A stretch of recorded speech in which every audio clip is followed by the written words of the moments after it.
Hi everybody, very welcome to Mentour and on the video podcast. As always, I hope you're doing absolutely fantastic and that you are safe and healthy. Today on the video, guys, we're going to be talking about the bloodbath that has just started in the aviation industry. What is likely to happen during the next few months and years, and also, how should you be thinking? Stay tuned. Wind 31016, everyone right, right on right. Start to land 31 right. Delta 260. This video is brought to you together with Brilliant. Now, I know that you are a curious person. That's why you're sitting here watching this video. You want to improve yourself and you want to find good tools to do so. You might also be, just like me, finding yourself with a lot of time on your hands. And in that case, I really want you to use this link here below and check out Brilliant.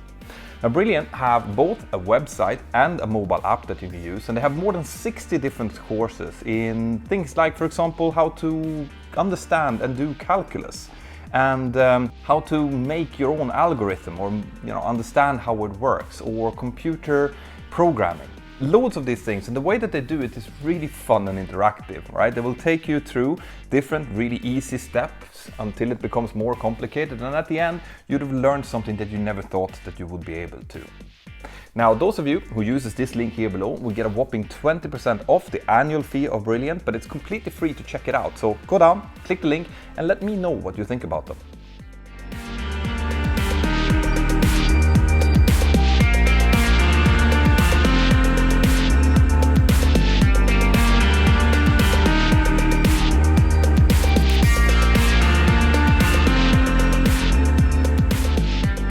All right, guys, so this sucks. What we're seeing right now is what we have been talking about here on the Mentor Pilot channel for the last few weeks, which is the beginning of an absolute carnage on the aviation airline market.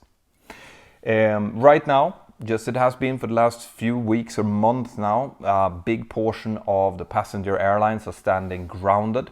There's basically only flight cargo and some rescue flights that are still going on, and every single day this goes on, the airlines are losing hundreds of millions of dollars.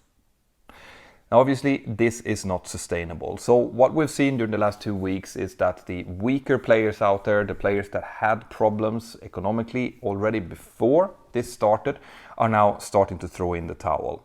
That happens in different forms. So, for example, South African Airways, they just went bankrupt. They are selling off their assets at the moment in order to pay the severance package to their employees and to their debtors.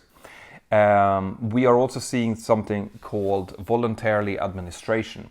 And that is when an airline goes in and basically hands over the control of the airline to an administrator, a different entity that takes over the airline and tries to restructure it, tries to maybe change the business model or cut costs wherever they can, or even lower the price of the assets. So existing owners are losing some of their value, and instead they can get in other owners that might come with fresh capital and can keep the airline going.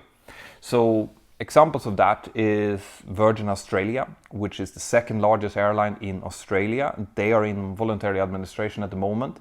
Air Mauritius is another one, and we'll see whether or not these airlines comes out of administration or not. In the case of Air Mauritius, it's very likely that they will, because they are an integral part of the infrastructure of Mauritius. But in the case of Virgin Australia, harder to say. All right, there is circumstances where the existing owners might not want to take devaluation.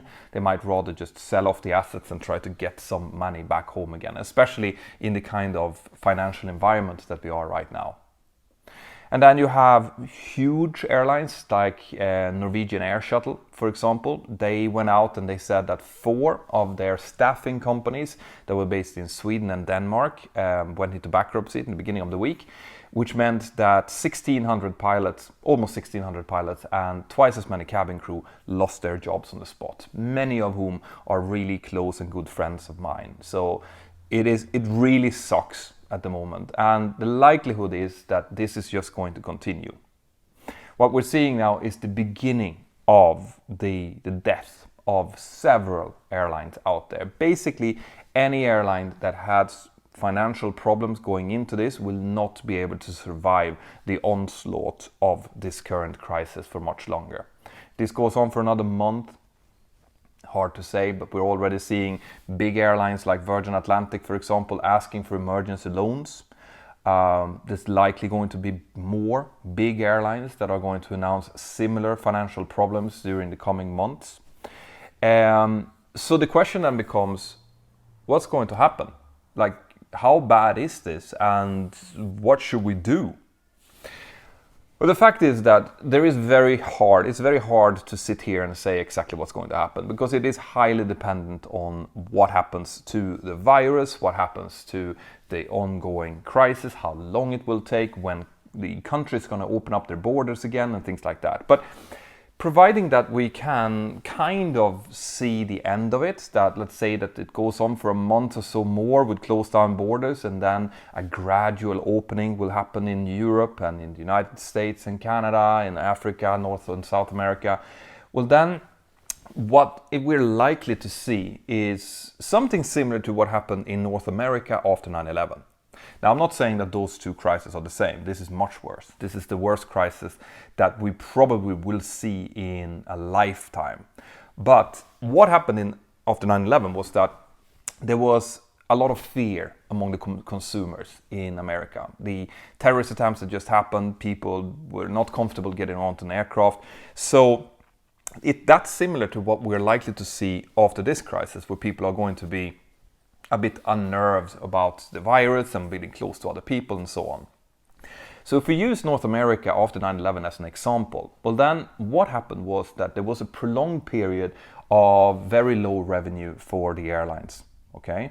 And during that period, a lot of the bigger players started to consolidate. It meant that things like, for example, United and Continental merged together in order to, take their financial strength, using it in the best possible way, cutting away on competition, and basically just trying to make themselves as strong as possible.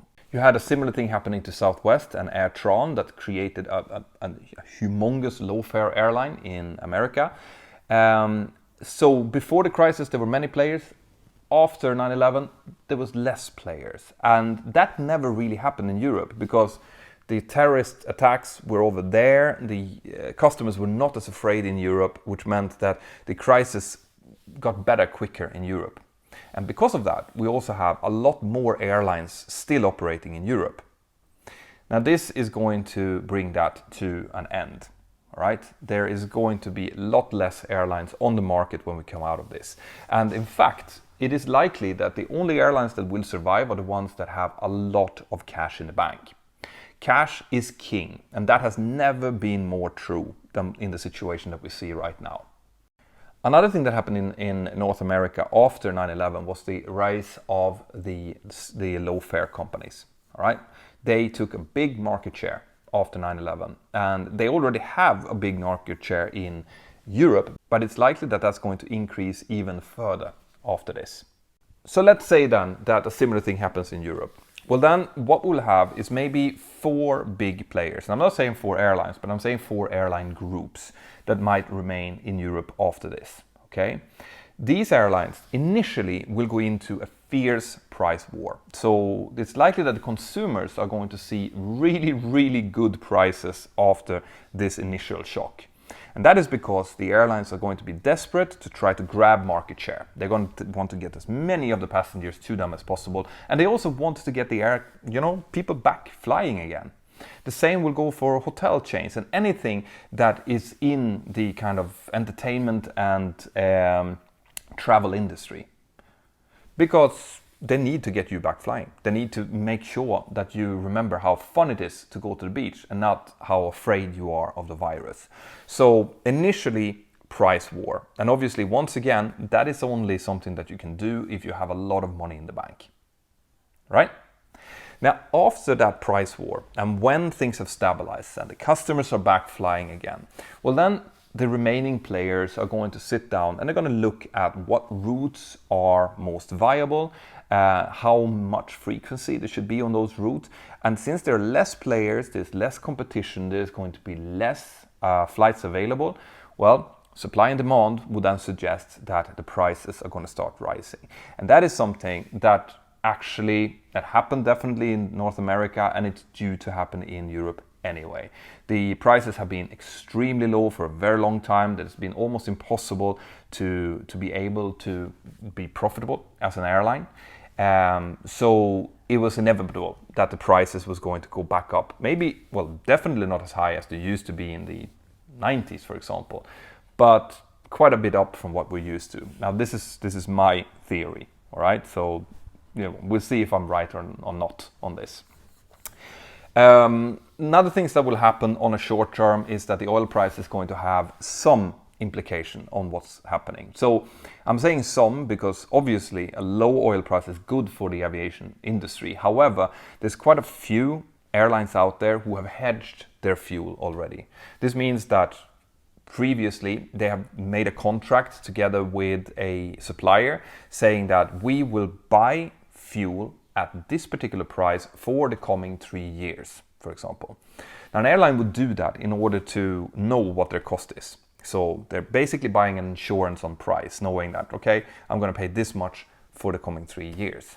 They will benefit from that if the oil price starts rising, and subsequently, if the oil price collapses, like it's already done now, they will lose on this. And the airlines that have made a lot of fuel hedging, they will lose out on this right now. But the airlines who haven't, the airlines who have not hedged, they will be able to avail of the extremely low oil price. This means that we probably will see, at least for a short while, some of the old 747s being brought back in to do some cargo flying. But as the passenger flights start opening up, well, then obviously there's going to be more freight capacity available again, which means that the price of air freight is going to go down from the very high levels they are right now. And with an increase in flights, the oil demand is going to go up, the oil price will go up, and this will stabilize. We don't know at what level it will stabilize, but that's what's likely going to happen. Now, there's another thing that might come into play here as well, which I haven't mentioned, and that is the possibility of social distancing on board flights. Now, we don't know what's going to happen here. There is a possibility that the aviation authorities are going to go in and start regulating in here, which I definitely hope they won't. Okay, I hope that they listen to the industry when it comes to this. But I'm going to do a separate video on social distancing on aircraft because it's just too much to talk about right now. Right, but these 4 entities that are still in Europe and all over the globe where there's going to be a lot of consolidation and less airlines, the market is still going to be there. We're starting to see now, and this is positive, guys, by the way, is that the airlines that have a solid economy, they're starting to look beyond this crisis. Well, a few weeks ago, it was all chaos. Everyone was just running around like chickens, and no one had a clear plan of what's going to happen. Now, you're starting to see the airlines that can see a future beyond this to have a plan, right? And what seems to be likely is that there's going to be long-term implications of this crisis. There's going to be less people flying in the coming maybe 2 years than there were in 2019. But they will steadily come back again. Okay? The airlines have slightly different prognosis on when this is going to happen. Ryanair went out and said that they think that it's going to normalize itself by summer 2021. Others are saying maybe towards the end of 2021 or something like that. But there is light in the tunnel, which means that the airlines that do survive this, they will grab market share and they will probably start to expand quicker than they originally thought. Because remember, with less competition, with potentially bigger market share, even though there is less overall passengers, there might still be an upside for the airlines that manage to survive this. So they are likely going to start to recruit quite a lot of pilots as well. But like I said, that is likely to happen within maybe 1 or 2 years from now. Okay? So that brings me into the third part of this video, which is extremely important. Now, what I'm going to say now is not going to be nice to hear, but it is a truth, okay? And it does apply to you if you are going into this business, if you are maybe just finishing your training and looking for your first job, or maybe you've lost your job, right? But it also applies to anyone that has been touched by this crisis. And there's going to be millions of people that are, all right? I did a video about 2 weeks ago about crisis management, where I talked about how we, the pilots in the cockpit, deal with a crisis when we have time enough to deal with it. Now, I mentioned something called PIOC, which stands for Problem, Information, Options, Select, Execute, and Evaluate. PIOC. All right? This is what you are going to need to do now, and every one of you who is watching this is going to have a different situation. So, if you're thinking about going into training right now, well then, first of all, I will highly recommend you to go and check out the airlinepilotclub.com. We are asking your questions directly to leaders in the industry, to aviation authorities, to airlines. We are getting some good answers, so we update our blog almost every week with new answers. So go into the airlinepilotclub.com and keep yourself informed. But in any case, it is very likely that if you're about to start your training, remember it's going to take you 1.5 to 2 years to do your training, and then you should always count on at least 6 months from when you finish your training until you get your first interview. So that gives you about 2 to 2.5 years. And in 2.5 years, it is likely that the industry will look completely different than it is now, but that it's kind of back on its feet again. So it should be okay to continue with your training, okay? Now, if you find yourself have just finished your training or about to finish your training, concentrate on getting your training done, and then look, like I said, through what is likely going to happen to you. And what's likely going to happen, unfortunately, is that you are now up to compete against a lot of pilots with a lot of experience. And they will probably get the jobs that you would have thought were for you a year back, are now going to be taken by those people instead. So it's likely that you are facing a fairly prolonged period without getting that first airline job. That sucks, right? But you're not unique in this. And it's not the first time that this has happened. It seems like almost every 10 years there is a cataclysmic event happening in this industry. So you had the financial crisis of the 1990s, you had the terrorist attacks of 2001, you had the 2008 financial meltdown, and you have this now, okay? And every single time there is people that get caught in the middle of this. That means that it might take you, instead of 3-4 months, like maybe the people who finished training 6 months ago until they got their first interview. In your case, maybe it takes a year, maybe it takes 1.5 years, right? You need to hear that. It wouldn't be right of me to sit here and say this, you guys are going to be okay, right? Count on that as a worst case scenario, and then start building your plan based on that. That means that right now, the people who are going to be successful, the ones who are going to sit in the right seat of an airliner in 2 years from now, are going to be the ones that are resilient, that realizes that this sucks, what can I do? What's the best possible thing to do, right? There are a couple of things that you need to do. You need to keep your skills sharp. This means you need to, if you've done your MCC course, your APS MCC course, well then you should get in contact with the school where you did your course at and see if there's a possibility to get into the simulator and practice your skills at least every 2 months, right? You can do it at night. You can do it early in the morning. Just find yourself a partner that's in the same situation like you, go back in, get an hour in the simulator just to keep your skills fresh. Same with your theoretical knowledge, right? If it's going to take you 1.5 years before you come for your interview, they're still going to expect you to know your stuff when you get to the interview. Keep using, every month, review a certain subject. And then you need to keep yourself financially afloat. This means that you need to go and get yourself a job. Maybe you had a job before you start your training. See if you can get that back.